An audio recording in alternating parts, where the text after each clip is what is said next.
Welcome to EnglishScreen. Let's begin. Olivia was cleaning out her closet on a rainy Saturday afternoon.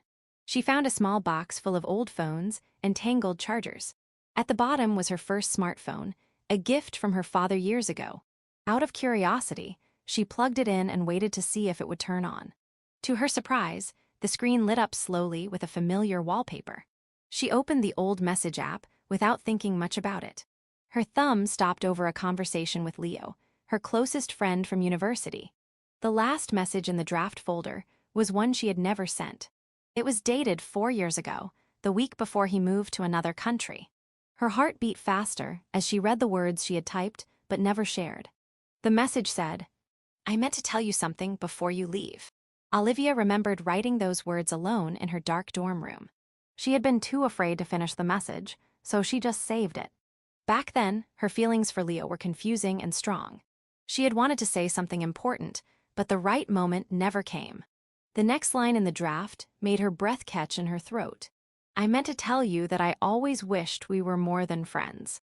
Olivia stared at the screen with a strange mix of sadness and relief. She whispered to the empty room, "I never had the chance." The words felt heavy and true, even after all this time. She thought about how life had pulled them in different directions after graduation. Leo had sent a few messages from his new city, but the conversations grew shorter. Eventually, the calls stopped, and they became memories to each other. Now, holding the phone, Olivia wondered what would happen if she pressed send. Her thumb hovered over the button, and her mind raced with questions. Did Leo ever feel the same way back then? Was he happy now, maybe with someone new? A quiet voice inside her said, it might be too late. She did not want to cause confusion in his life or hers. At the same time, the unsent message felt like unfinished business in her heart. She thought about how much she had grown since those nervous university days. The old fear was still there, but now it was mixed with a new kind of courage. Olivia decided she could not just put the phone back in the box and forget again. She deleted the old draft and started a new message to Leo. This time, she was honest but simple with her words. She wrote, "I found an old phone today and thought of you." Then she added, "I meant to tell you something years ago, and I finally want to be brave enough to share it." She sent the message before she could change her mind.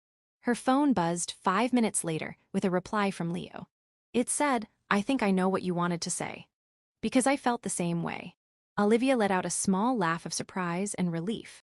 The past had finally spoken, and it was not too late after all.